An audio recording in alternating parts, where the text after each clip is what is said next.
So, you've probably heard of the mythical city of Atlantis. But did you know there's a real Atlantis of the sands? In 1992, a group of amateur researchers and archaeologists got curious about a lost city called Ubar, supposedly hidden in the deserts of Oman. According to legends and ancient texts, Ubar vanished because a deity got angry with the city's ruler. For centuries, no one could find it, and it became more myth than reality. That is, until a likely duo, a lawyer and a filmmaker, teamed up with NASA. They used a special radar system that could see through the thick desert sands and discovered ancient trade routes, compacted by the movement of thousands of camels. Ooh, imagine how that smelled. Anyway, this led them to the remains of Ubar, a bustling center for trading frankincense 5,000 years ago, a substance once as valuable as gold. This information was all they needed to get boots on the ground and start exploring the area. A group of over 40 volunteers removed 200 tons of sand from the site. They found something big, but it really didn't look like a city. Most Arabs in the past didn't live in traditional dwellings. They tended to live in open-sided tents that allowed the cooling breezes to pass through. But at the center of the tent city, there was a fortress that was the king's home. The fortress they found was ringed by 8 walls, each about 2 feet thick, 10 to 12 feet high, and about 60 feet long. At each corner stood a tower roughly 10 feet in diameter and 30 feet tall, exactly as it was described in that ancient religious text. Now, what the king who built it didn't know is that he built his impenetrable fortress on top of a highly corrosive limestone cavern. With time, the layer of ground above the fortress gave way to a sinkhole, and the whole thing swallowed the fortress all the way. Sinkholes happen when underground water starts to erode the bedrock, making the soil very unstable and fragile. Having a city on top of that certainly doesn't help. The whole thing just went kaboom one fine day, and we only found out about it recently. Yow! Meanwhile, Santorini is known for its stunning views and romantic getaways. But it's also home to one of the most fascinating archaeological sites in the world, the ancient city of Atrotiri. Dating back over 6,000 or 7,000 years ago, Atrotiri was a Bronze Age hub. That is, until it was wiped out by a volcanic eruption. Everything changed for Atrotiri in the 16th century BCE, when a series of earthquakes hit the city. The city lay buried under volcanic ash, much like Pompeii. The exact date of the eruption is still debated, although there are some clues found in unusual tree ring patterns from years like 1597 and 1560 BCE. Now, it seems as though the residents of the city quickly packed up and left, and good thing they did, because what followed was one of the largest volcanic eruptions in the last 4,000 years. The ash was so thick that the city remained hidden for thousands of years. You see, the Akrotiri civilization was known for its monumental architecture and fantastic art, being sometimes called the first civilization in Europe. It flourished during the Bronze Age, and they grew so much because they were an important part of the copper trade. The civilization saw over 500 years of wealth and prosperity. They expanded so much, their cities had extensive drainage systems, and their people produced high-quality pottery, according to what researchers found in later excavations. Fast forward to 1867, when locals started stumbling upon ancient artifacts of this civilization in a quarry. These findings first caught the attention of a French geologist who did the first digs. But it wasn't until modern excavations that the true scale of the lost city was revealed. As archaeologists dug deeper, they discovered a sophisticated settlement. Akrotiri was a key trading hub between Crete and Cyprus, with evidence of copper, pottery, and paved streets. It was a bustling, organized city, until that devastating volcano wiped it off the map. What's left today are stunning remnants of their culture, like beautifully preserved frescoes. These paintings, created with mineral pigments, show scenes of daily life, flotilla of boats, blooming flowers, and birds in flight. Across the Atlantic, Peru is world famous for the majestic ruins of Machu Picchu. But there's a lesser-known, heartbreaking chapter in its history, the tragic destruction of the city of Jungay. In 1970, a seemingly small shift in a tectonic plate triggered a massive 7.9 magnitude earthquake, causing devastation on a scale few could have imagined. It was a peaceful Sunday afternoon when the regions of Uncas and La Libertada were rocked by the quake. The epicenter was about 22 miles off the coast, where the Nazca Plate dives, or subducts, under the South American plate. It affected an area of roughly 83,000 square kilometers, larger than Belgium and the Netherlands combined.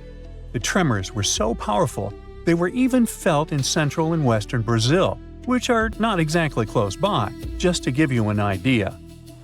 Although many towns were affected, Jungay was affected the most. The beautiful Mount Osakaram, towering over the city, turned evil when the earthquake triggered an enormous avalanche. A mass of glacial ice and rock, about 3,000 feet wide and a mile long, came barreling down the mountain at over 100 miles per hour. It roared down the slopes, gathering mud, rocks, and debris as it raced toward the city, obliterating everything in its path. In just minutes, the avalanche traveled over 8 miles and buried Jungay under tons of snow and mud. Over 25,000 people lost their lives in the disaster, leaving the city almost completely covered. Peruvian officials have since declared the place a national mourning area, forbidding any excavations out of respect for those who perished. What's even more astonishing is that a few people managed to find refuge in a nearby resting place on a small hill. Some say that the town's fate had been foretold years before by a priest who warned about living in the shadow of such an unstable mountain. There's no way to confirm this, but it remains a part of local legend. Now, as strange as it may sound, this American city is sitting at the bottom of the man-made Lake Shasta, and how it got there is what matters most here. Once, the city of Gannett in California had 40 saloons, dozens of stores, a hotel, hospital, a school, and an opera house. Today, it rests as deep as 400 feet below the water surface. In the beginning, the city of Gannett was a mining community. The town started to spark attention in 1852 when it was announced that gold was found in the area. Gannett was also very close to the Southern Pacific Railroad, so it was a hotspot for businessmen, railroad workers, and the thousands of mining men that worked in the surrounding mines. At its peak, Gannett boasted a population of 10,000 people. Apparently, the city grew too big, too fast, and its economy couldn't handle it. In 1923, Gannett's largest mine closed permanently, and that was just the excuse the officials needed. Authorities wanted to build a dam in the nearby region, so in 1935, they started working on the Shasta Dam. When Shasta Lake began filling up with water in 1940, the old town's hotel and saloon still existed and were left standing. Today, all of its remaining structure sits in the deepest part of Shasta Lake. Now, here's the craziest part. During a recent California drought, some parts of the town that were taken by the lake's water started to reveal itself. After almost a century underwater, old bridges, train trestles, tunnels, and the town's foundations started to pop out of the lake's muddy depths. Over the years, archaeologists have uncovered all kinds of stuff on runestones: curses, poems, protective magic spells, and even inheritance disputes. However, a newly uncovered ancient Norse artifact known as Svingerud stone has just one word on it. Sounds boring, right? Well, think again, because this might just be the oldest runestone ever discovered. Almost 2,000 years old. But that's not all. Excavations are still ongoing, and depending on what follows next, it could unravel secrets and the true meaning behind the mysterious magical runes. So let's explore and see just how much known history you can rewrite with only one engraved word on a stone. A long time ago, during the first few centuries of the Common Era, Scandinavians and Romans crossed paths. They traded goodies like glass and silver. And eventually, Roman customs and even written culture ended up north. The Nords liked the Roman alphabet but wanted their own letters copyrighted. so they decided to create their own unique characters, which they called runes.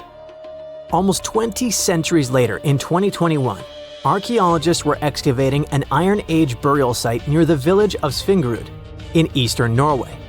Among the cremation graves, they uncovered a reddish sandstone slab that would become a centerpiece in a major Norwegian archaeological discovery.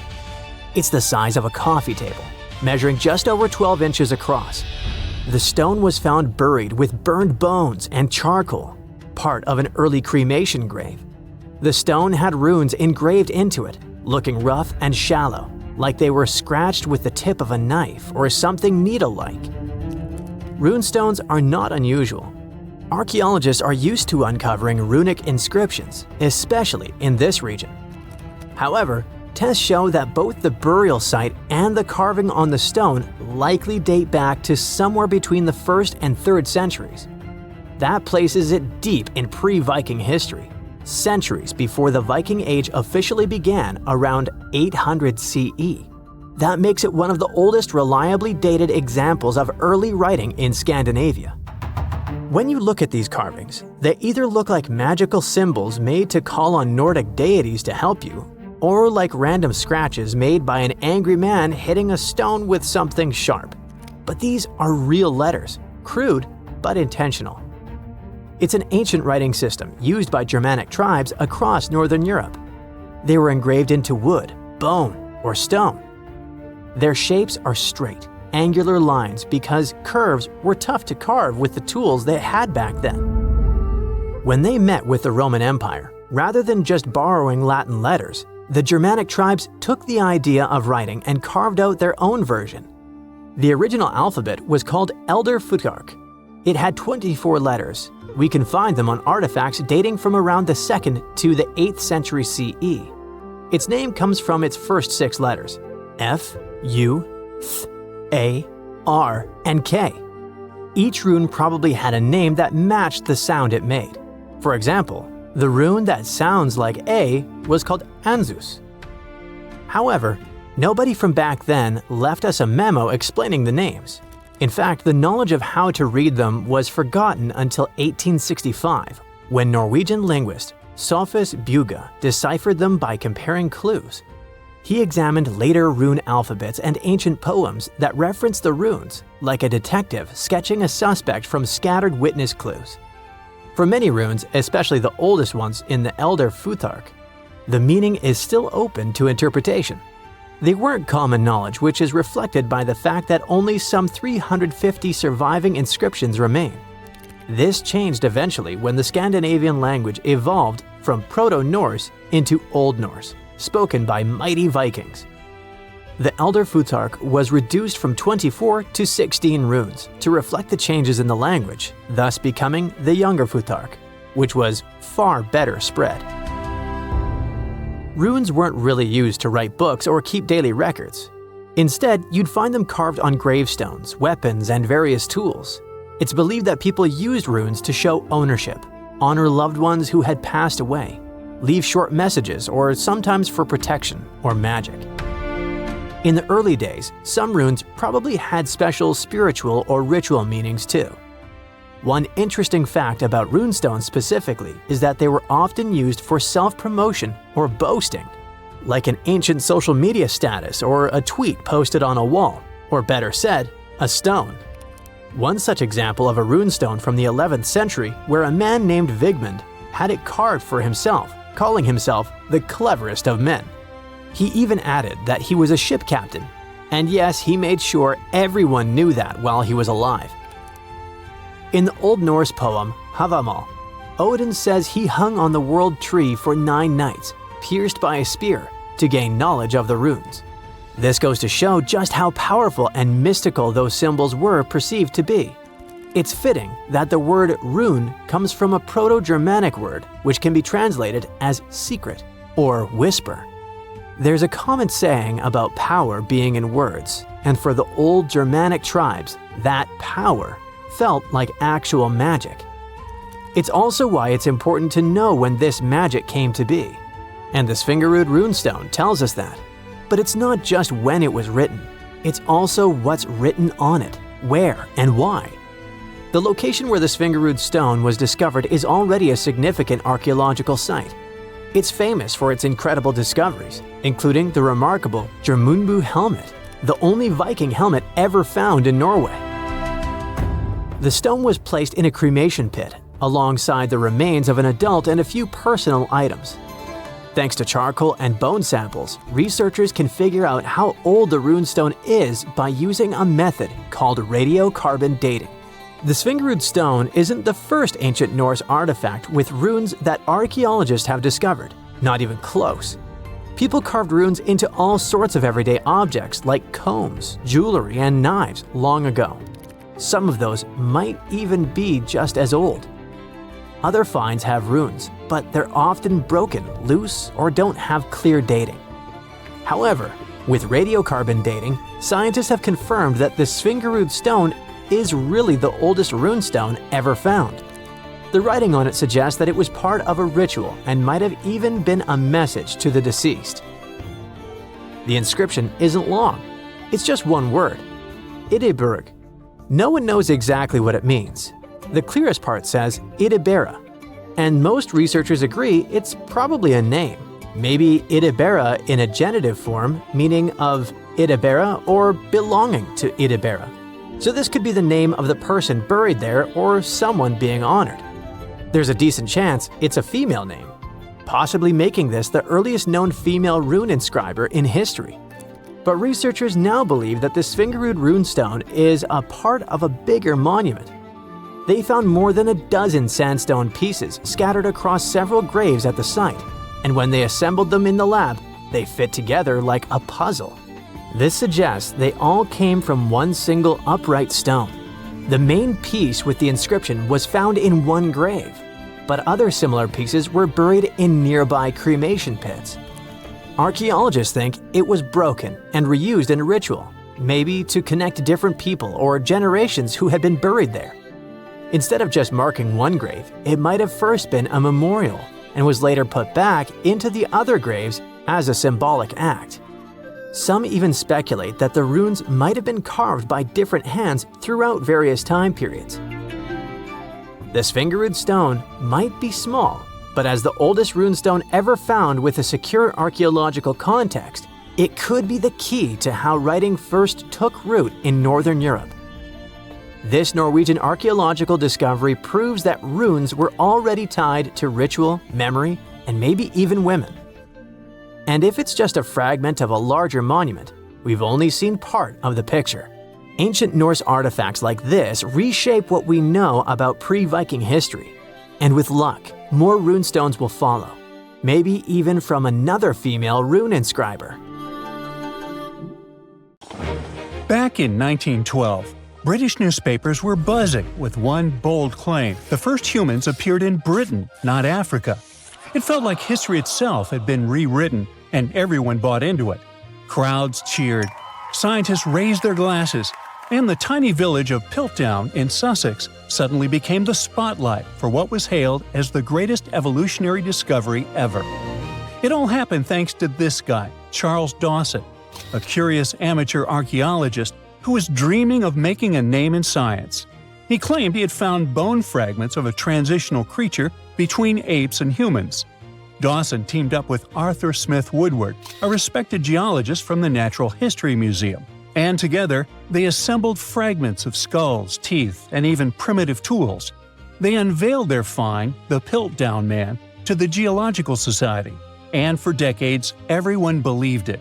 Textbooks even rewrote human evolution around it, and entire generations memorized it as pure truth. But here's the twist. In 1949, new technology to determine the precise age of objects came along, and things just didn't add up. Tests showed that the skull was only about 50,000 years old, not hundreds of thousands. Then came an even bigger shock. The skull and jaw didn't even belong to the same species. Someone had combined a human skull with the jaw of an ape, probably an orangutan. And even worse, they filed down the teeth to make them look more human, and stained the bones to match the surrounding gravel. A Frankenstein fossil and its creator managed to trick the entire world into believing they'd found a missing piece of humanity's puzzle. So Dawson went down in scientific history, but probably not the way he was hoping to. And he wasn't the only one. Some did it for money, others for fame. In the late 19th century Paris, museums were collecting ancient treasures like they were trading cards. When a stunning gold tiara, supposedly belonging to an ancient Scythian king, Ctesiphon, appeared on the market, the Louvre had to have it. It was breathtaking, detailed, majestic, fit for a ruler. The museum proudly paid a fortune and displayed it as a masterpiece of ancient craftsmanship. Then came the heartbreak. A few years later, an entrepreneurial goldsmith from Odessa read about the Louvre's glorious find and burst out laughing. He recognized the tiara because he made it with his own hands. It was a modern piece, a commission he created for local dealers, except they never told him they planned to pass it off as an ancient treasure. The Louvre was humiliated. Once again, the whole world believed in a beautiful lie, and the goldsmith who had just made the museum look ridiculous ended up famous in the world of art. The tiara still holds the Guinness World Record for the greatest goldsmith fraud of all time. Another story of a well-planned scientific hoax takes us to a quiet town of Cardiff, New York, a couple of decades before the Louvre incident. In 1869, workers digging a well struck something hard and enormous. They uncovered what looked like a petrified 10-foot-tall man lying in the earth. Crowds poured in from miles around to see it. Preachers called it proof of the biblical giants mentioned in Genesis. Scientists debated whether it was fossilized or divine. Within days, the Cardiff giant became a sensation. People paid good money to see it, 50 cents a ticket, which was a lot back then. Later, it turned out that a man named George Hull carved the mysterious giant from gypsum after an argument with a Methodist reverend. Hull just wanted to prove how easily you can fool people, especially religious believers, unlike himself. So he buried the fake giant, and it worked too well. Even after experts exposed the hoax, visitors didn't care. They kept coming because they wanted to believe. Over time, the giant changed ownership several times. You can now see it at the Fenimore Farm and Country Village Museum in Cooperstown, New York. Well, speaking of museums, you might have seen crystal skulls that glow under light, presented as sacred artifacts from Mesoamerican temples. Yes, that skull from an Indiana Jones movie with ancient Aztec powers or even extraterrestrial energy. So, museums displayed such skulls proudly until scientists at the British Museum and the Smithsonian decided to give them a closer look. And what they found shattered the myth. They found that the skulls were made with modern rotary tools and abrasives that ancient carvers didn't have. In other words, someone in the 1800s or 1900s made them using modern machinery and fooled the world. They weren't messages from deities or some advanced creatures from space, just very fancy paperweights that tricked so many people into believing in some ancient superpowers. Well, let's jump several decades closer to the present day, shall we? In the 1960s, Yale University revealed what looked like a discovery that could rewrite world history: a 15th century map showing North America labeled Vinland. It meant Vikings had mapped America long before Columbus. The headlines were sensational. The idea was romantic. Explorers crossing icy seas century before Europe even knew America existed. But something just didn't add up.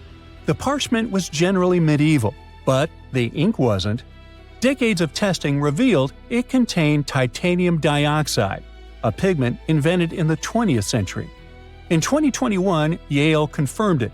The Vinland map was a modern forgery, drawn over old parchment to make it look ancient. It wasn't proof of Viking genius, but rather of human cleverness on one side and the tendency to be easily persuaded on the other. And when we speak of persuasion, you don't have to try too hard when a really trustworthy source like National Geographic shares something, right? Well, in 1999, it presented what it thought was the ultimate discovery: a fossil that bridged the gap between dinosaurs and birds.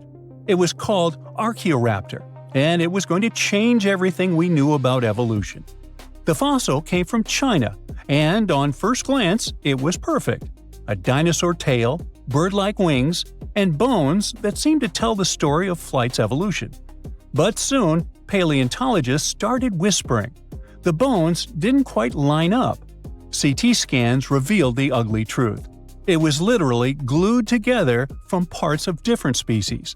A dinosaur tail from one fossil, a bird body from another.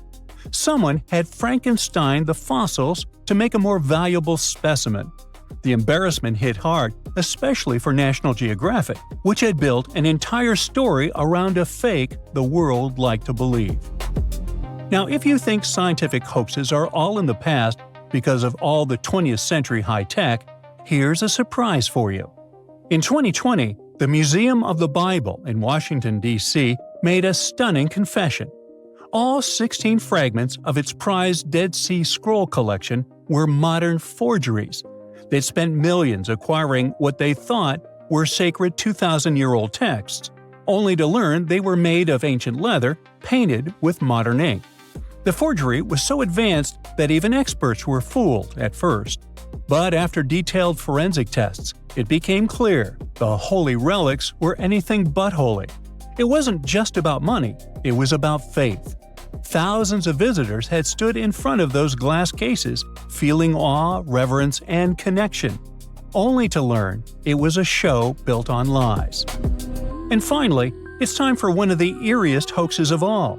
In 2000, a mummy surfaced in Pakistan, claiming to be a 26-year-old Persian princess, the daughter of Xerxes. They found her in a gilded sarcophagus, wrapped in golden robes. Her face was eerily well preserved. Archaeologists were stunned, but something about her looked wrong. CT scans, linguistic analysis, and radiocarbon dating revealed the horrifying truth. The mummy wasn't ancient at all. She was a modern woman, and someone likely took her life and then mummified her to sell as a fake relic. Well, yikes. The story went from exciting to tragic overnight and broke many hearts. What was supposed to be a royal miracle turned out to be a human crime and yet another lie. All these stories have one thing in common: hope. People want to believe. They want to touch the past, to find proof that connects them to something bigger. Whether it's scientists looking for the missing link, museums wanting fame, or believers searching for signs of faith, we all crave wonder. History is full of tricksters, and sometimes the best stories come from the fakes that fooled us all. Night enveloped the desert above Heraklion. A group of archaeologists moved through the labyrinth of sunken ruins, illuminating their path with powerful flashlights. Suddenly, one of the researchers, Dr. Martin Hale, stopped in front of a temple wall. He carefully brushed away a layer of sand and discovered a strange bas-relief. A woman holding a creature with an unusually elongated head and enormous eyes. "This can't just be a stylized depiction of an infant," whispered his colleague, Alice Carter. "The Paracas skulls in Peru have similar shapes. Could this be evidence of hybrids?" The question remained unanswered, but the mystery of Heraklion continued to intrigue scientists. Theories ranged from ancient cults to contacts with extraterrestrial civilizations. However, biologists established that elongated skulls could be the result of artificial cranial deformation, a practice common in ancient times. No DNA analysis has shown traces of non-human genetics. Meanwhile, in another part of the solar system, the Viking 1 probe transmitted an image to Earth of a rock formation on Mars resembling a human face. The photograph instantly became a sensation, fueling conspiracy theories. "It's just pareidolia," astronomers stated. "The human brain is wired to recognize familiar shapes in random forms." Decades later, when NASA sent more advanced spacecraft, images confirmed that the face on Mars was merely an ordinary hill, with shadows creating the illusion of facial features.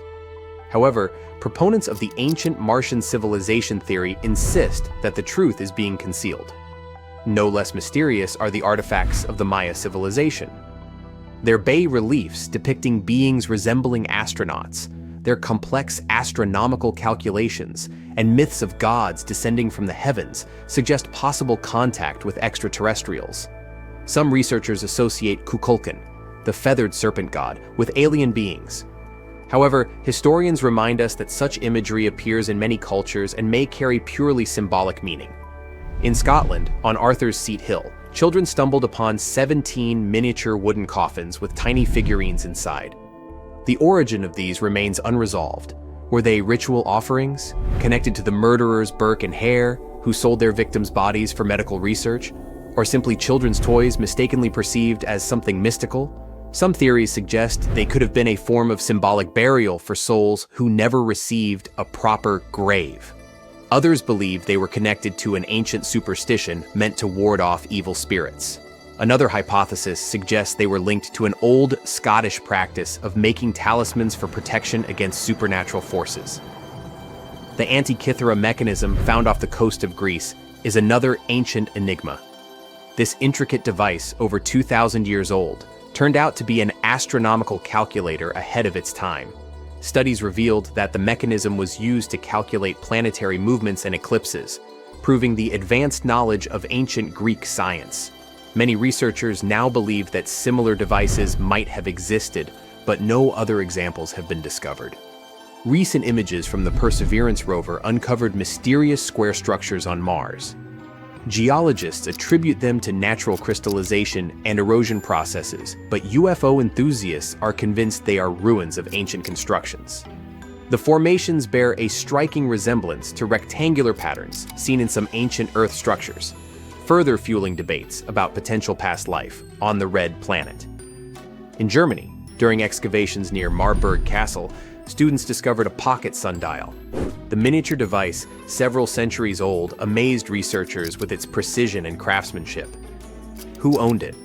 Was it part of monastic heritage, used for prayers on a strict schedule? Experts believe that such sundials were rare and expensive, likely belonging to high-ranking individuals or scholars deeply engaged in astronomy and mathematics. Yet one of the most intriguing discoveries remains the Sabu disc, a 5,000-year-old artifact from Egypt. Its purpose remains debated. Some believe it was a ritual object, while others think it had a technical function, possibly part of an ancient machine. Some engineers speculate that its shape suggests it could have been part of a primitive flywheel or a component of an unknown mechanism. Certain studies suggest it could have been related to liquid movement or even served as a part of a lost mechanical system. Despite extensive research, its true function remains an enigma, adding to the ongoing fascination with the technological capabilities of early civilizations. The world is full of mysteries. Every solved enigma raises new questions. Were these artifacts merely the result of human ingenuity, or evidence of contact with forces we have yet to understand? As new discoveries emerge, the past continues to challenge our understanding, reminding us that history holds secrets waiting to be uncovered. You know, there are many doors all around the world that have no keys. Maybe you can guess how to open them. The first destination is, okay, read this, and good luck to you. It's a temple in India. The temple's name comes from this other really long word, which can be translated as the one emerging from the lotus. This temple is one of India's most popular and sacred places. It's one of 108 temples of this word. It dates way back. It was mentioned in Tamil literature in the 6th century. Flash forward to our time. In 2011, the Indian Supreme Court decided to document the valuables of the temple because they had been informed that the place might have been misused. To do so, they had to open the doors that had been closed for centuries. The committee went to the temple and discovered 6 huge secret vaults that held unbelievable treasures. After the chamber doors opened, they found at least $22 billion worth of golden idols, necklaces, and coins. The officials also discovered ceremonial costumes and gold coconut shells with jewels. Plus, they saw large diamonds. Not our understanding of large, though. Some of these precious stones were as large as 110 carats. To put it in perspective, a small solid gold statue from the collection could be worth around $30 million.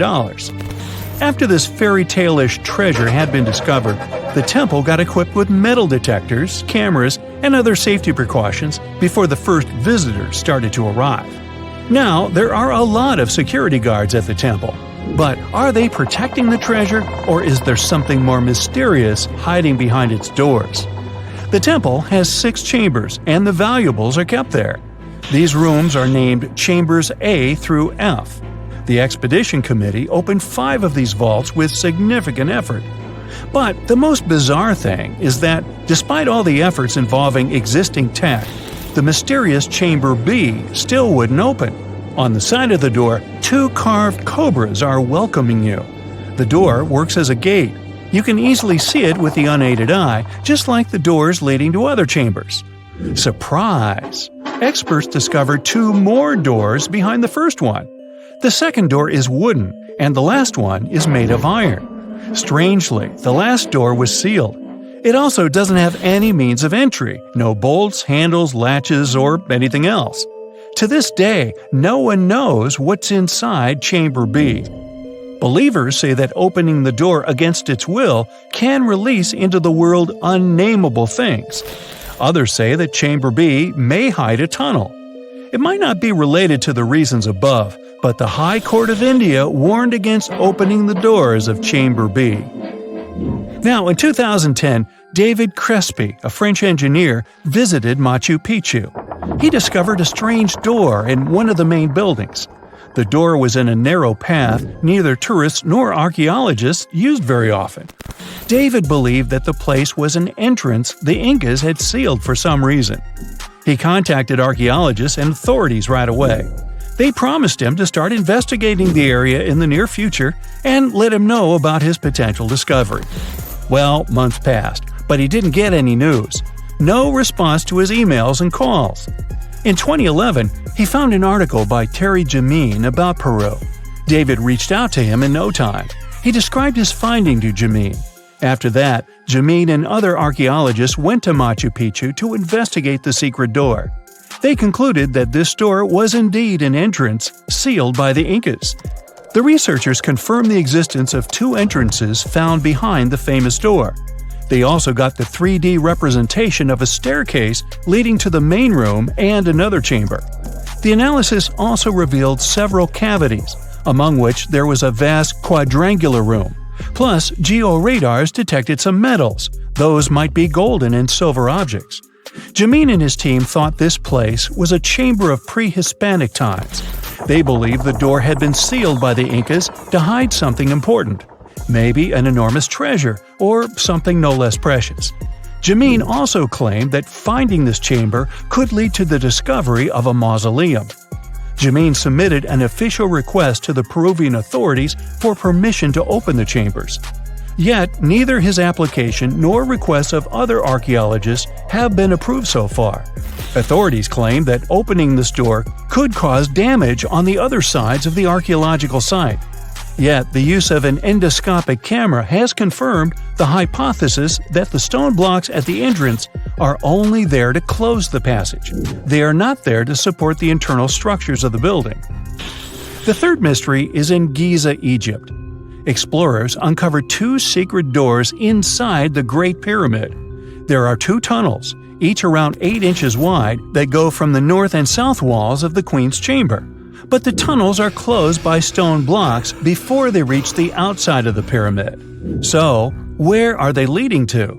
No one really knows the true purpose of these tunnels. Some archaeologists think these doors might be hiding a yet undiscovered chamber. Egyptologist Zahi Hawass explained how these doors were first found. A robot designed for this expedition was sent inside the shafts of the Queen's Chamber to find out what was there. The research team attached a camera to the robot. The footage revealed that behind the stone door, there was another sealed door. The archaeologists were thrilled to see this door instead of just a dead end. The structure of the stone door blocks the other doors perfectly. Experts think it's an incredible bit of engineering. Now, it's not possible to reach the door because it's behind a huge stone block. But archaeologists are trying to find a way to get there without damaging other parts of the structure. These new discoveries have only raised more questions instead of answering the already existing ones. Secrets are still waiting to be revealed. Our final stop is the Taj Mahal, a monument to love. Mughal Emperor Shah Jahan made this memorial to honor the memory of his beloved wife, Mumtaz Mahal. The total number of doors in the Taj Mahal is so great, this video would be days long if we started talking about all the sealed rooms. Experts think that if someone opened these doors after they've been closed for so long, it released carbon monoxide, and when this gas meets the marble, it forms calcium carbonate. That's why this could lead to the appearance of cracks in the minarets of the Taj Mahal. Also, a legend says that if these doors get open, a dreadful curse will be unleashed from the mausoleum's underground chambers. And here's a bonus from Canada: the door of room 873. This is a room at the Fairmont Banff Springs Hotel, which opened in 1888. The story goes like this. Decades ago, someone committed a crime in this room. After the investigation, the hotel administration refurbished the room and rented it out to other travelers. But rumor has it, other guests who stayed in the room later also faced unpleasant situations. They reported hearing strange noises. The TV in the room kept flickering. It's guessed that the door of room 873 was sealed with bricks. Curious guests who heard these mysterious stories wander along the corridor where the room used to be and knock on the walls to contact potential ghosts. Well, which of these secret doors would you like to open? On October 30th, 1759, the inhabitants of the Middle East were jolted awake by an earthquake. Cracks appeared in the walls of their homes, roofs began to crumble. People ran out of their homes and gathered in open areas. But because of strong shocks, they kept losing their footing and falling. A month later, there was another earthquake, but it turned out to be even stronger. Trees broke, houses collapsed, deep cracks appeared in the ground. The disaster lasted for 2 minutes. Oases, roads, and cities were destroyed. Incredibly, Baalbek's ancient buildings withstood earthquakes. Some historians state that this majestic and mysterious place was built during the Roman Empire, but many researchers disagree. Whatever the truth is, the city is one of the main archaeological phenomena of humankind. The most amazing building of Baalbek is the Temple of Jupiter. The inhabitants of the Roman Empire believed that Jupiter held power over lightning and thunder. The building looked like a platform with 54 columns. A massive roof rested on these columns. Today, you can only see 6 70-foot-high columns. Each of them consists of 3 sections and resembles a pencil. The cores of these pencils were made of lead. This made the columns exceptionally strong. Each of these pieces of stone weighed an incredible 80 tons. That's the weight of 35 Ford Explorer SUVs. Look, this is the largest block in the Great Pyramid of Giza. But compared to the blocks from Baalbek, it doesn't even look that impressive. The foundation under the Temple of Jupiter was preserved. That's how specialists figured out it consisted of about 25 monolithic stones, weighing 450 tons each. It means that the blocks from Baalbek weigh almost 4 times more than the blocks from Egypt. There are 3 more enormous limestone blocks in the foundation. They weigh 800 tons each. This is more than twice the weight of a Boeing 747 plane. Ancient builders must have had a hard time carving such giants from a piece of stone. And after that, they also had to pull them to the construction site and lift them to a significant height. Repeating these logistics would probably turn out to be a nightmare for present-day builders. To do this amount of work, they would need modern equipment. But Baalbek's constructors didn't have trucks, cranes with circular saws, or electricity. How did the builders of the past manage to do this? Scientists have a theory that includes ropes, winches, and lever systems. Naturally, the engineers of the past made all the gadgets from wood. Around 3,000 feet away from the ruins of the temple complex, there's a quarry. Archaeologists suppose that's where the stones for the construction were cut. They found a block of limestone there. It seemed to be too large even for this incredible place. The monolith got called the Stone of the South. It was 65 feet long and 13 feet wide. The ancient builders didn't have time to completely separate it from its mother rock. A group of scientists from Austria estimated that this piece of limestone weighed more than 1,000 tons. That's like 3 Boeing aircraft or 160 African elephants. There was another surprise awaiting the archaeologists near the Stone of the South. It was the second monolith that weighed more than 1,200 tons. But the ancient builders didn't stop at that. They continued to work. In 2014, in the same quarry, German archaeologists unearthed a block that weighed 1,650 tons. No one has figured out yet why people of the past needed a piece of stone that weighed as much as 125 school buses. It's also unclear how they were going to move this giant and why they didn't finish the job. In any case, this third monolith is the largest processed piece of stone in human history. There are more questions than answers. Some researchers believe that people of the past had high-tech equipment. Others don't think so, but are eager to understand how the builders managed to move those stones. There's a huge number of ancient buildings and artifacts on the planet. Lots of them make researchers scratch their heads. Near the Pyramid of Djoser in Egypt, archaeologists have found a network of tunnels. This place is called Serapeum. It contains 24 sarcophagi weighing from 70 to 100 tons. The giant boxes are carved from a single piece of granite and covered with heavy lids. The sarcophagi are perfectly symmetrical. To the touch, their walls are as smooth as glass. Even with the current level of technology, this is very difficult to do. But the ancient Egyptians managed this feat. The Lycurgus cup is a priceless artifact and example of ancient nanotechnology. It's made of glass that can change its color. If you put a source of light in front of the cup, it turns green. If the light is behind the goblet, it becomes deep red. In this case, the figure of Greek king Lycurgus turns pale purple. Scientists understood how this color change worked only at the end of the 20th century. Through microscopes, they saw nanoparticles of silver, gold, and copper. They had been added to the glass matrix. Thanks to this, you can observe a color change called dichroism. Interestingly, the gold and silver were grounded into a fine dust. It's almost impossible to do this by accident. Most likely, the ancient experts knew for sure what they were doing. Bolivia has a curious place called Puma Punku. It looks as if an ancient giant played there with an enormous construction set. And after the game, they forgot to put the pieces back into the box. But there are no giants, and the huge stone blocks were carved by ancient builders over 1,500 years ago. Some of the rocks weigh 100 tons. The blocks were brought to an altitude of almost 13,000 feet above sea level from the quarry 60 miles away from the construction site. There's no forest in that area.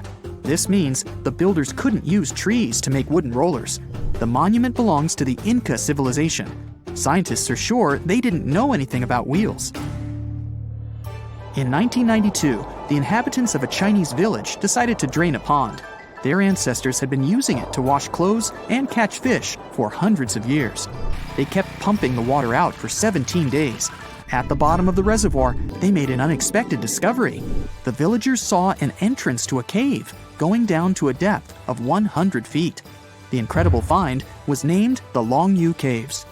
Unknown builders carved out 320,000 square feet of galleries. There are separate rooms, bridges, pools, and columns that support the ceiling.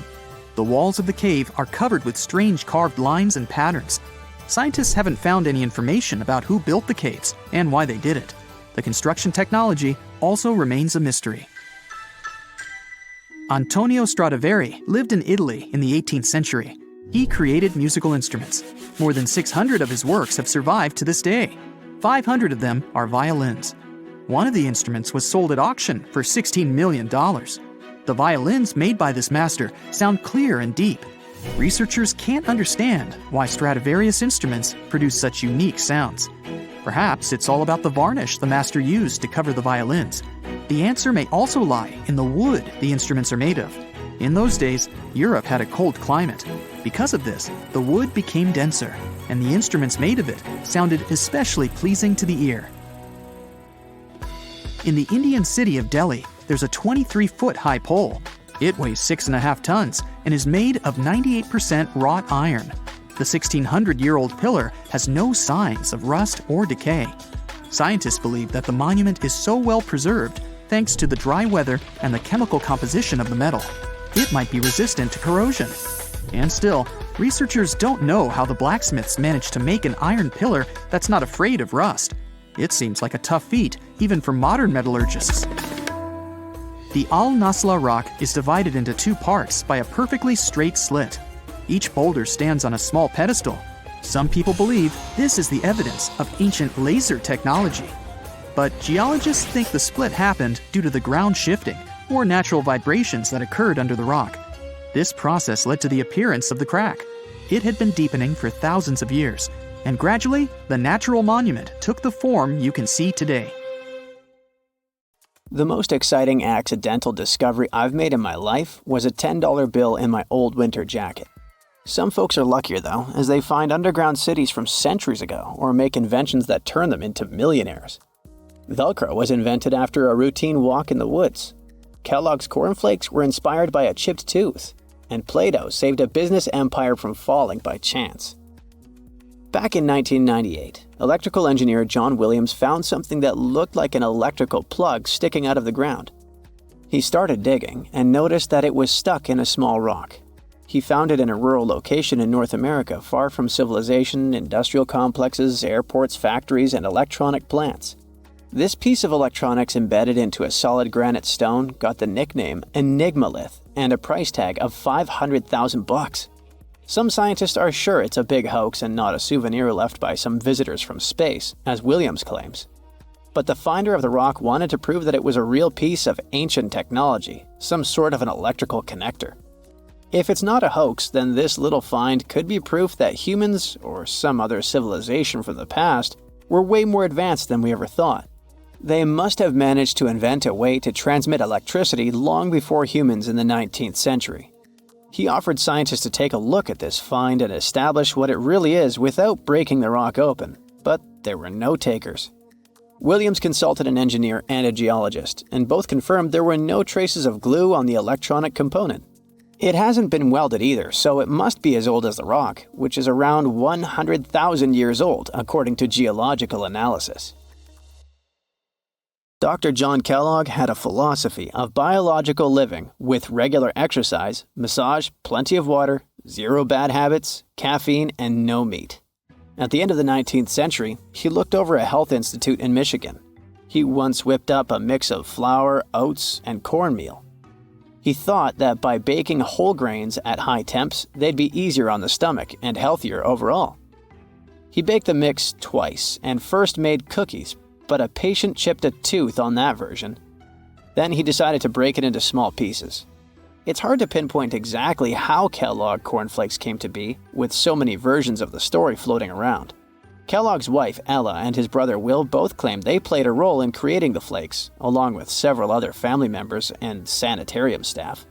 The company lore says that it all went down one night in 1898, when some wheat-based cereal dough was left out too long, fermenting in the process. When rolled out thin, the slightly moldy dough turned into these perfect large thin flakes that got all crispy and yummy in the oven.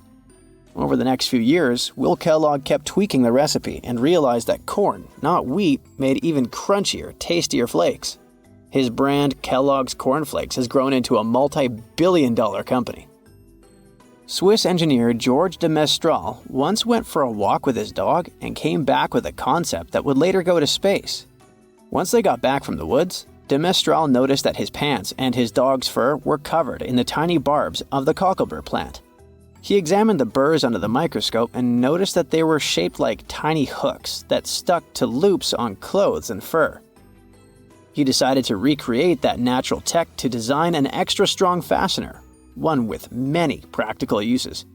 He was testing different materials for his invention for so many years and finally settled on nylon.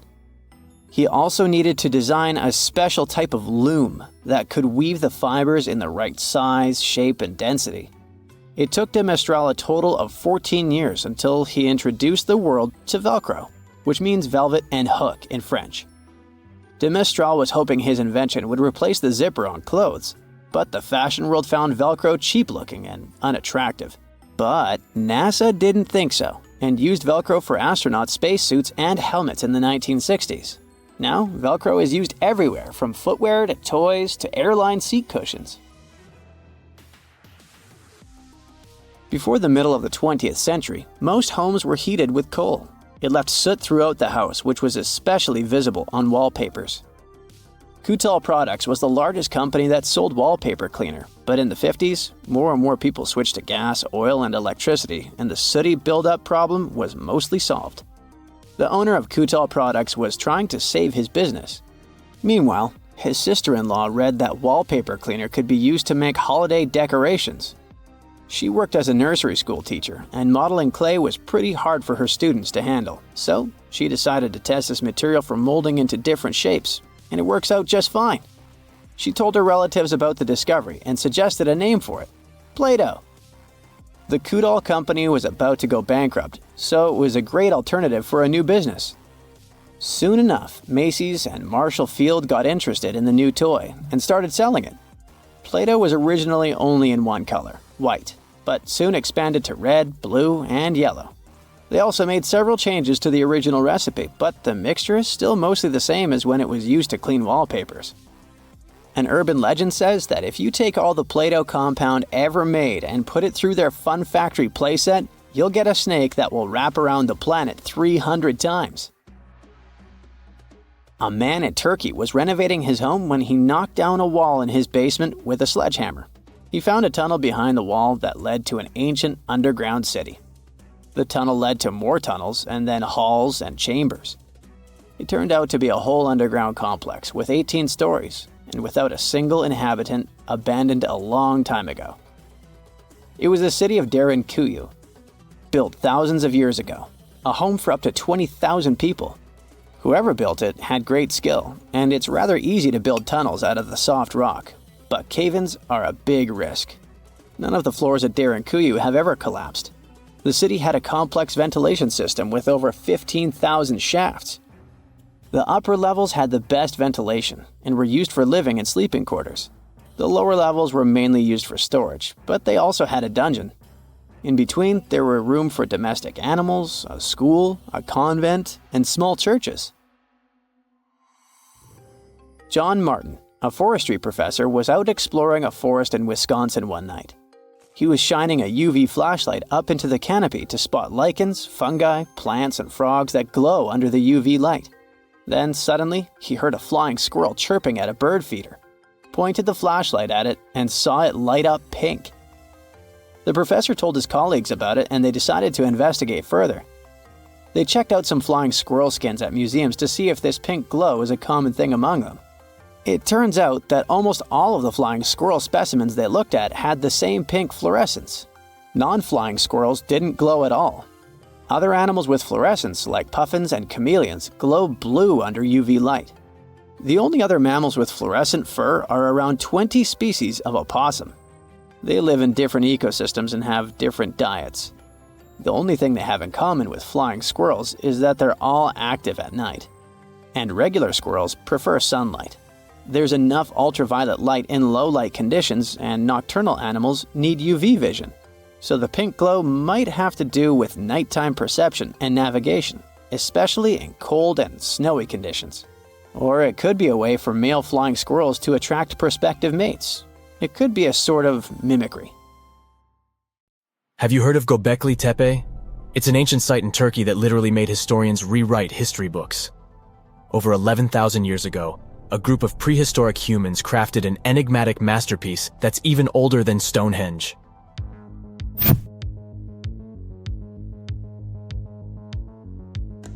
Before its discovery, archaeologists believed that people didn't know about iron and weren't good at making pottery.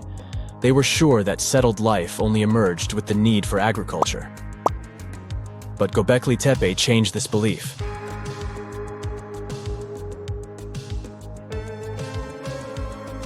The place has revealed that it was the temple that paved the way for a settled life, not agriculture. Until this discovery, researchers believed that farming was the catalyst for sedentary living. Meet Professor Schmidt, the guy whose findings changed this theory. He managed to prove that hunter-gatherer communities laid the very foundations of this way of life.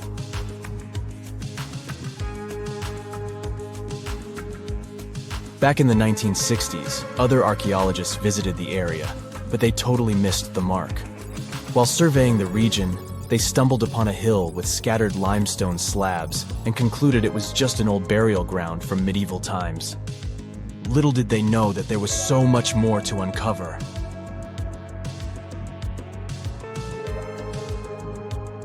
In 1994, Schmidt embarked on his own survey of prehistoric sites in the area.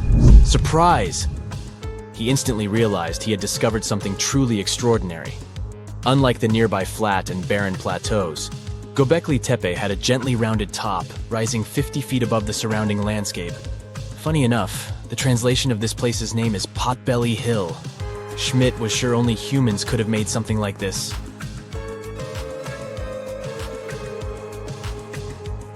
Those broken limestone pieces that were mistaken for gravestones turned out to be way more exciting. It was like stumbling upon a hidden treasure. The pieces took on a whole new meaning, and Schmidt with his team was about to dive into the secrets waiting beneath the surface. To their surprise, they found no traces of a settlement. No hearths for cooking, no houses, and none of those adorable clay figurines commonly found in nearby sites of similar age. However, they uncovered that those ancient people used tools like stone hammers. So, Schmidt and his team put their heads together and took a wild guess at the age of Göbekli Tepe's stone structures. Their estimation got backed up by some limited carbon dating done right at the site. The ancient vibes of this place were finally starting to make sense. It was like a puzzle slowly coming together.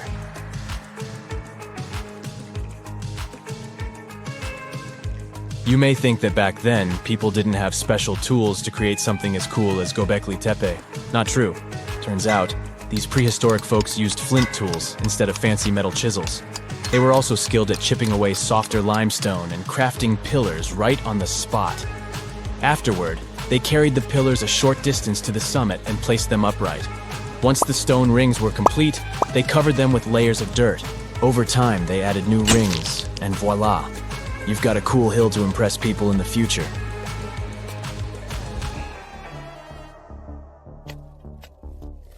During their first year of excavation, the team went through 15,000 pieces of animal bones from wild creatures. These people didn't have pet animals or grow their own food. They hunted wild animals for their meals. But things were about to change, because the place had everything they needed to start farming. Scientists say they had wild sheep and wild grains that could be domesticated. And guess what? Just 20 miles away, geneticists found evidence of the world's oldest domesticated strains of wheat at a prehistoric village.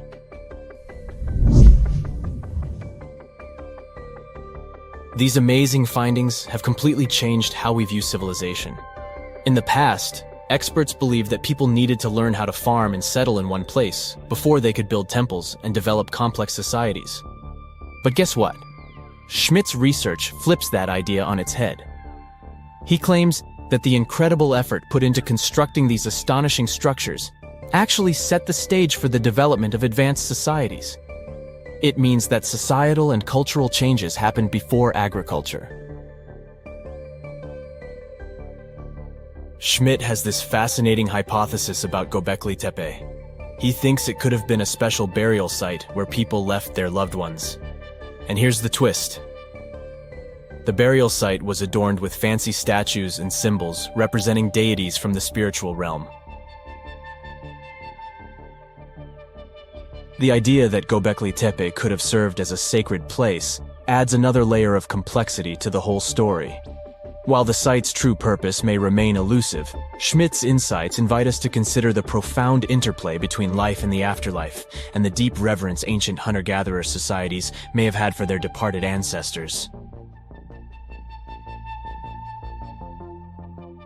Now let's talk about the stars of the show, the mesmerizing T-shaped columns that dominate Göbekli Tepe.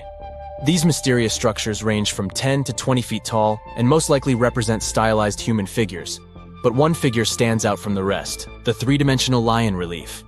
This depiction really fires up our imagination. Why? Because it hints at the possibility that lions roamed Anatolia during the Neolithic period.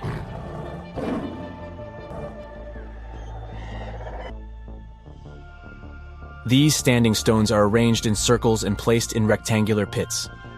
Each circle has a similar setup.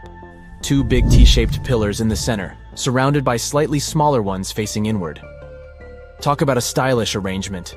These towering pillars reach a whopping 16 feet and weigh between 7 and 10 tons. Some pillars are plain and simple, while others are like works of art with intricate carvings. Foxes, scorpions, and vultures come to life, crawling and twisting on the pillars' sides. But it's not just animals depicted on these stones. Some pillars have abstract shapes representing humans, and even small carvings of clothing items. Some of them even have belts. Now, there's one pillar that stands out from the rest like a rock star. This super old stone pillar suggests that a comet crashed into Earth. It happened during a chilly period that lasted about 1,000 years. Previous studies examining Greenland ice cores hinted at this comet theory, but now the carvings at Göbekli Tepe prove it right.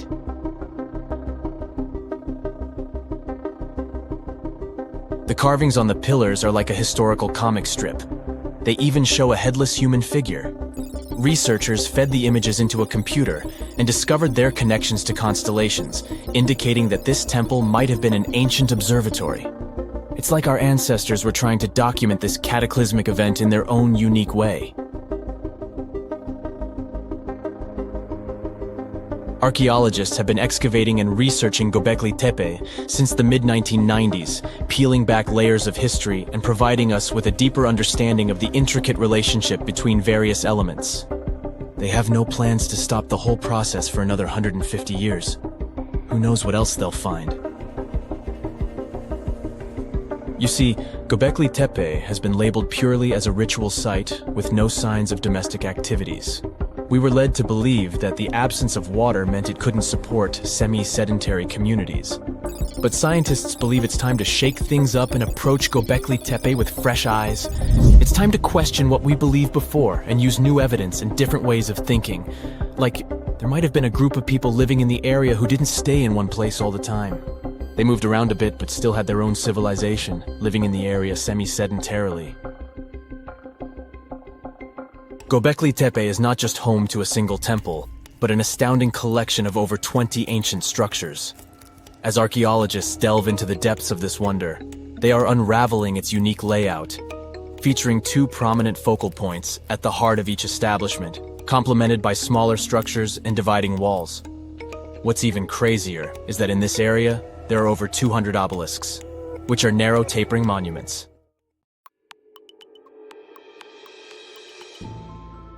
You know how Stephen Hawking said, the best evidence we have that time travel is not possible and never will be, is that we have not been invaded by hordes of tourists from the future. But what if these tourists come to our time, but they do it secretly? You may even have met one of them. Let's see the most famous time travelers. Meet Orin. He's a cyborg who came to us from the year 2050 to stop the coming end of the world. In 2020, he appeared on a TV show where he said the whole world was inside the Matrix. Then he hit the headlines and gave an interview to a popular YouTube channel. As proof that he's a cyborg, he demonstrated his robotic voice, which can be made in a simple computer program. He also called himself We because he declared himself a collective consciousness that had come to save humanity. Orin became famous for his predictions about the near future, but it turned out that many experts had already announced these forecasts earlier. He also said that a huge corporation was suppressing humanity, and we were inside a complex computer simulation. If we don't improve or care for each other and nature, the end will begin in 2050. Orin no longer appears on major shows, but he has a small fan base of people who love all sorts of fantastic theories. Another time traveler is Adam Archin, who came to us from 2045. There was an interview with him on YouTube where he shared some details about the future of the US, after which the video went viral and hit the lines in many newspapers. Archin reported that the last official president of the country would be the daughter of Martin Luther King III, and she would become the greatest US president in history. Another exciting event that Archin announced is supposed to happen in 2028. He said that people would learn about the existence of extraterrestrial civilizations. He added that these creatures wouldn't come from outer space. The traveler also noted that the world would switch to a single digital currency and all cash would disappear. Of course, no one believed him, so the experts conducted a lie detector test. And Adam Archin successfully passed it. He said that he had a chip in his hand to facilitate time travel. An extraterrestrial civilization would arrive on Earth in 2028, and in 2045, people would be closer to robots. The lie detector didn't state that Archin was lying, but this doesn't mean he told the truth, since the device can be deceived with the help of special training. In any case, in 2028, we will find out whether Archin was right or not. All these time travelers arrive in the past and, for some reason, don't use knowledge from the future. What would you do if you could go back 50 years? Perhaps you would invest money in shares of some young company that will become a big, expensive corporation. In that case, everyone would believe that you really came from the past. And by the way, one guy did it. He invested $800 in the stock exchange and made $350 million out of it. This guy's name was Andrew Carlson, and he hit a big jackpot in 2003. However, he didn't manage to enjoy a rich life because the FBI came for him. Andrew sold some stocks and bought others, and did this very successfully. Thus, in a few months, he became a millionaire. The Securities Commission couldn't believe in such coincidences, so it called the FBI. During the interrogation, everyone was sure Andrew would begin to justify himself and say he was lucky. But instead, he calmly replied that he came from the year 2256 with the help of a time machine. Of course, no one took it seriously. But when the FBI started looking for information about this man, they found nothing. Andrew Carlson had no documents. He was not in any database. He just appeared out of nowhere and started making a lot of money. He was interrogated for about 4 hours, and he behaved pretty calmly. It seemed as if he was telling the truth. However, he didn't tell them the time machine's location. When the press found out about this man, he immediately became a celebrity. Well-known news sites began to write about Andrew Carlson. Articles have appeared in Japan, Australia, Germany, the UK, and other countries. And of course, journalists started calling the FBI to find out more details about this guy. And the FBI told them that the whole story was fiction and that there was no Andrew Carlson. Information about him appeared on an internet resource known for its fake news. At some point, the article about the time traveler somehow got into Yahoo, where it went viral. So, as we see, all statements about time travelers are either fiction or a lie. Conversations about such travels appeared thanks to fantastic films and books. Pop culture has greatly influenced this fantastic concept and created several theories claiming that time travel is real. And some people believe that, especially those who are far from science. But what do real scientists think about this? Are such trips really possible? Let's try to find out. Scientists say yes, time travel is real because we're now traveling in time. Time is moving forward and we're moving with it. We call it a journey. But if we need to get into the future or go back to the past, everything is much more complicated here. Remember Einstein's little theory of relativity? It says that time moves relative to the observer and has no constant value. To understand better, here's a simple example. 10 hairs on your head. Is it a lot or a little? 10 hairs in a bowl of soup. Is that a lot or a little? Everything is relative and depends on the conditions. The same thing happens with time and space. If we move at a tremendous speed, close to the speed of light, then time slows down for us. The perception of time becomes different for a person who's running and for one who's standing still. If we're near some heavy object, let's say 1,000 times heavier than the sun, then the time next to this object also slows down, thanks to its strong gravity. In this sense, time travel is possible. If you're an old person and meet your friend as young as he was 50 years ago. Why are you so young?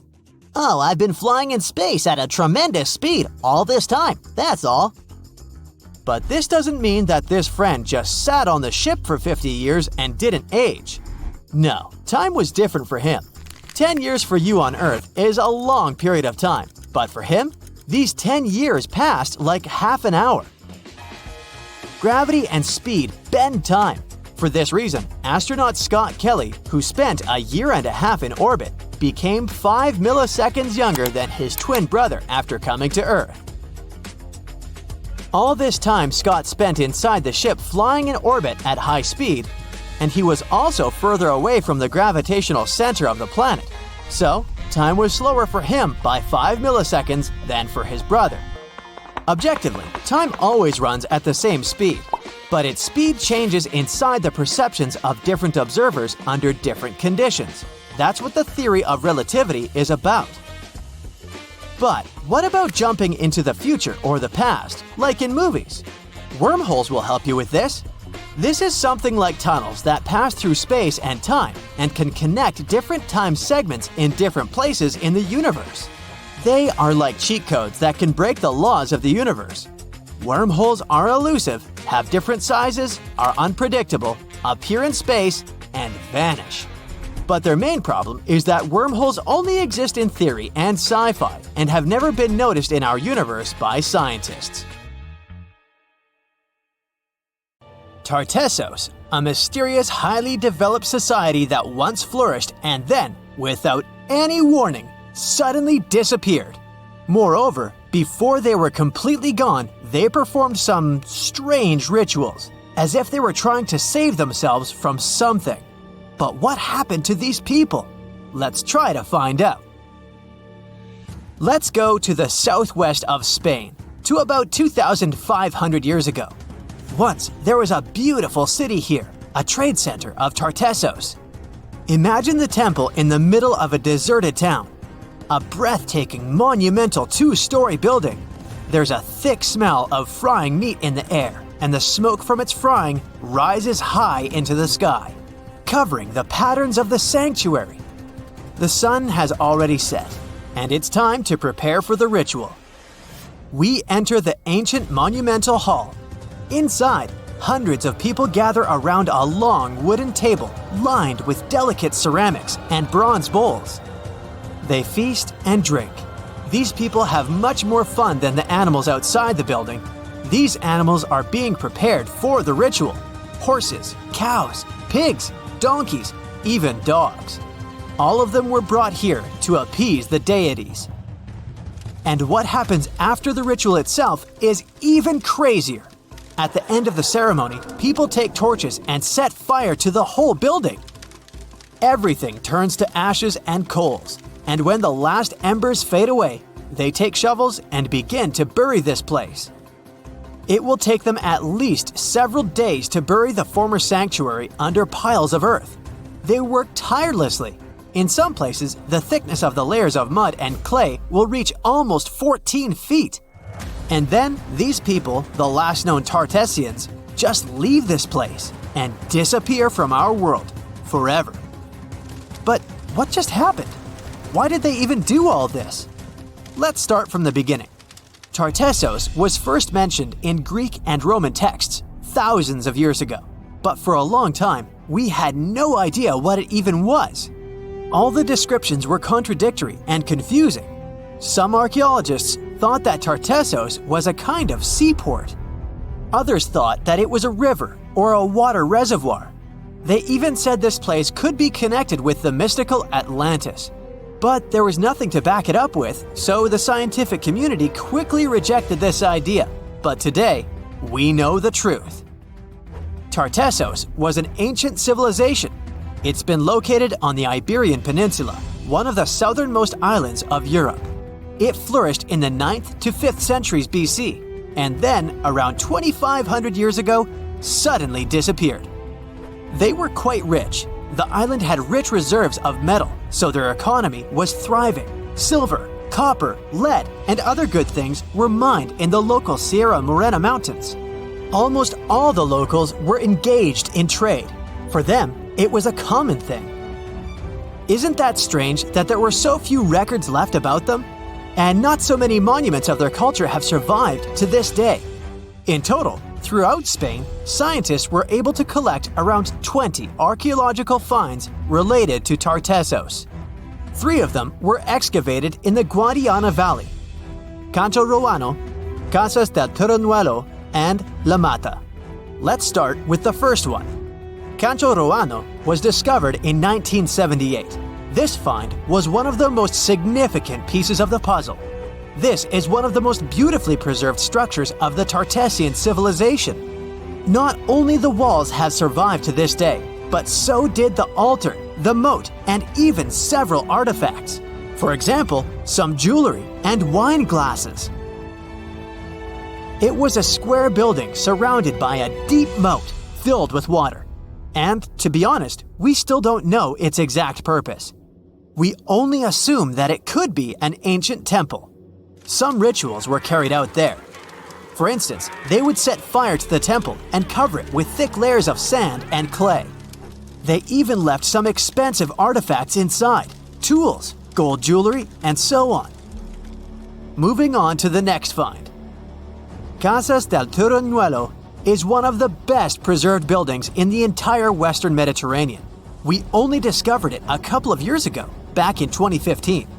And it hasn't been studied that well yet, but we already know that this place is also pretty weird. Casas del Turrunuelo was a very rich building. It wasn't just some kind of temporary camp. It was a place of monumental, impressive architecture.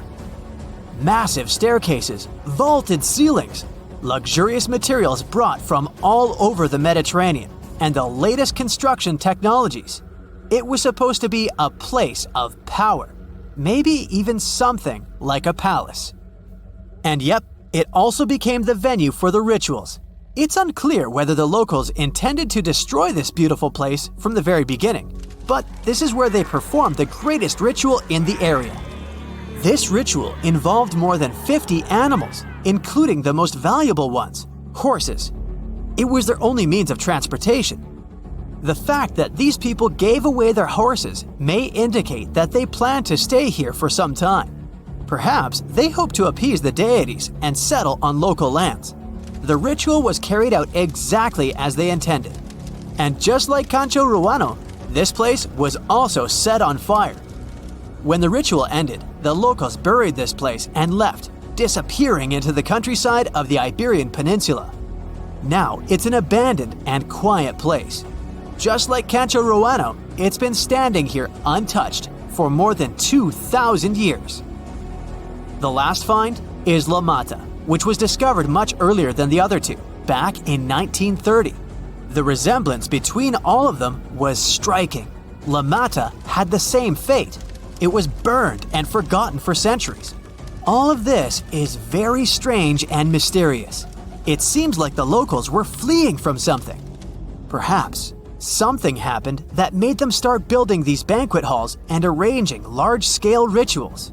They thought that their deities turned away from them and tried to appease them. But unfortunately, it didn't work. As a result, they were forced to leave their temples and soon disappeared altogether forever. And by the way, why did they disappear at all? Well, this is another mystery of this civilization. One of the most important questions is, did they know that they were going to disappear? Or was it something unexpected? Did they suffer some kind of sudden catastrophe from which they were trying to escape? Or something else? Scientists have several theories on this. The first theory says that there may have been several major earthquakes and subsequent tsunamis in this region. These natural disasters destroyed local settlements and severely demoralized the survivors. Perhaps they were looking for salvation from this. Another theory is that there were some problems with trading. Since they were rich in metal and lived off their economy, any problems in it could lead to big troubles. If they had some kind of mining crisis, then relations between different nations could worsen greatly, and things could get pretty nasty. The truth probably lies somewhere in the middle. The most current theory says that around the 6th century BC, a large-scale tsunami hit the port.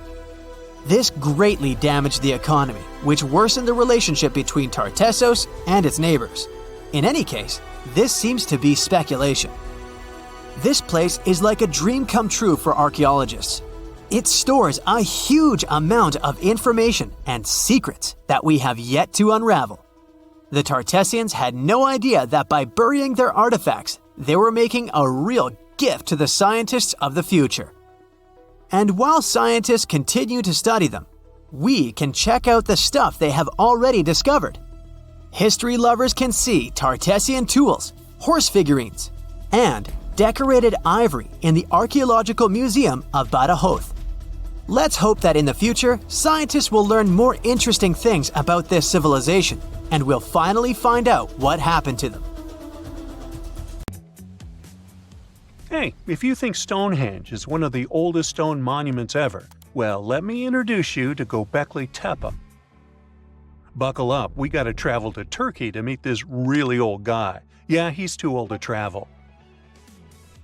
Jokes aside, Göbekli Tepe, an archaeological site located in southeastern Turkey that dates back to the Neolithic period, around 10,000 BCE. It's considered to be one of the oldest and most significant archaeological discoveries in recent times. The site consists of a series of circular and rectangular structures made of stone pillars. Yeah, it does look like its younger brother Stonehenge. Some of those pillars are decorated with intricate carvings of animals and other symbols. Now, you maybe wonder, hey, why on earth did they make such a fascinating building? What was its purpose? Sorry, I got no answer for that. The purpose of the site is still unknown, but it is believed to have been a ceremonial center for the ancient people who lived in the area. The discovery of Göbekli Tepe has challenged long-held beliefs about the development of human civilization, as it suggests that complex societies may have emerged much earlier than previously thought. Okay, pack your stuff, our travel's just started. Next destination, Masada. It's an ancient fortress located in Israel on a plateau overlooking the Dead Sea. Hey, look at that view, spectacular, huh? It was built by King Herod the Great in the 1st century BCE, and it was very smartly built. Within the fortress, there were various facilities such as storehouses, barracks, a palace, and a set of cisterns capable of holding approximately 40,000 cubic meters of rainwater. People living there believed that the collected runoff from a single day's rainfall could provide sustenance for over 1,000 individuals for a period of 2 to 3 years. Access to the fortress was limited to 3 steep and winding paths leading up to fortified gates. Still, at one point, the fortress was occupied by people who had fled Jerusalem after the city was captured by the Romans. They held out against the invaders for several months, but eventually they were defeated. But these guys didn't surrender. The story of Masada has become a symbol of resistance and bravery. Today, Masada is a popular tourist attraction and a UNESCO World Heritage Site. The next flight is going to be short. We're popping over to Egypt to see the Karnak Temple Complex. It's a vast ancient Egyptian temple complex located in the city of Luxor, Egypt. It was built over a period of 2,000 years and covers an area of more than 200 acres. The complex is dedicated to the worship of the deity Amun-Ra. Wait a minute, that should be Amun-Ra, and it was one of the most important religious centers in ancient Egypt. The Karnak Temple consists of several temples, chapels, and other buildings, including the Great Temple of Amun, the Temple of Khonsu, and the Temple of Ptah. Ptah! The Great Temple of Amun is the largest and most impressive temple in the complex, with massive columns, statues, and other decorations. One of the most famous features of the Karnak Temple complex is the Avenue of Sphinxes, which is a long avenue lined with Sphinx statues that leads from the entrance of the complex to the Great Temple of Amun. Another notable feature is the Hypostyle Hall, which is a massive hall with 134 columns that are over 70 feet high.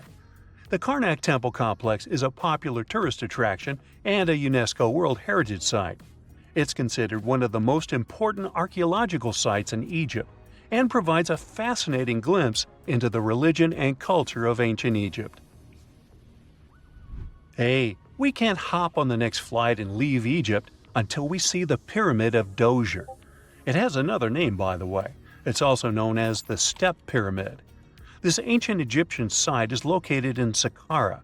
It was built during the 27th century BCE for the pharaoh Dozier by his architect Imhotep, who is considered one of the most important figures in Egyptian history.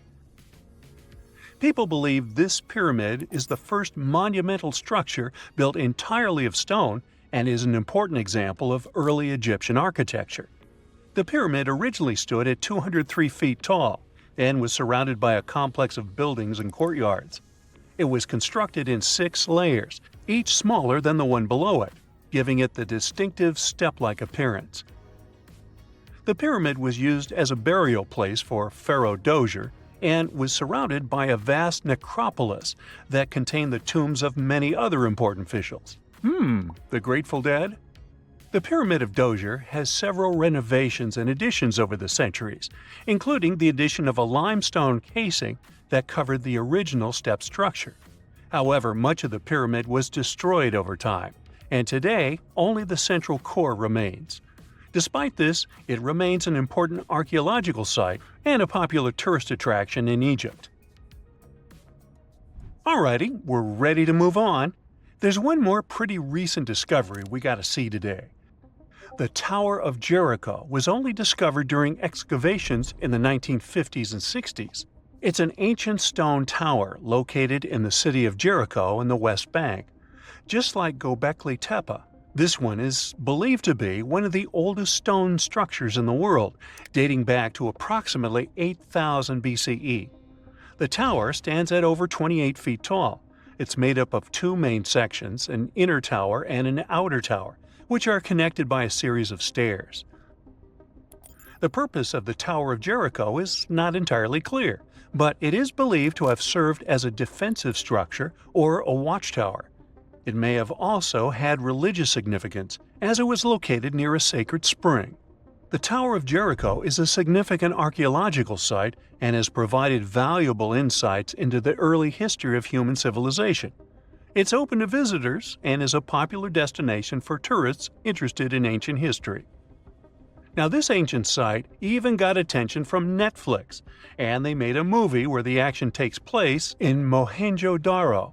This site was a major center of the Indus Valley Civilization in present-day Pakistan. Mohenjo-Daro was one of the largest cities of the ancient world, with a population estimated to have been around 40,000 in its peak. Trust me, that must have been a crazy megalopolis back then. The city was notable for its advanced urban planning, with sophisticated drainage and sanitation systems, and its impressive architecture, including the Great Bath and the Granary. Mohenjo-Daro was abandoned around 1900 BCE, and its ruins were only rediscovered in the 1920s. Today, it is a UNESCO World Heritage Site and an important archaeological site for the study of ancient South Asian civilization. We're heading to a teeny-tiny country that has quite an impressive history. Welcome to Malta. The Xigantia Temples are a Neolithic site located on the Mediterranean island of Gozo. They're probably one of the oldest freestanding structures in the world, dating back to around 3600 to 3200 BCE. The temples consist of 2 megalithic structures, each with multiple rooms and altars. The name Xigantia means giant tower in Maltese, as people believe that only giants could have built such massive structures. The temples are believed to have been used for religious purposes and are considered to be an important example of prehistoric architecture. They were added to the UNESCO World Heritage List in 1980. Well, you must be pretty tired, but there's one more place we gotta visit today. Our plane is already landing in Armenia, and we're here to see the Temple of Garni. Look, this one is well preserved. This temple dates back to the 1st century CE. It was built by King Tiridates I as a dedication to the sun deity Mir. Sadly, the temple was destroyed in the 17th century during an earthquake, which is quite a common thing for this area, but it was later reconstructed in the 20th century. Today, it's a popular tourist attraction and is also listed as a UNESCO World Heritage Site.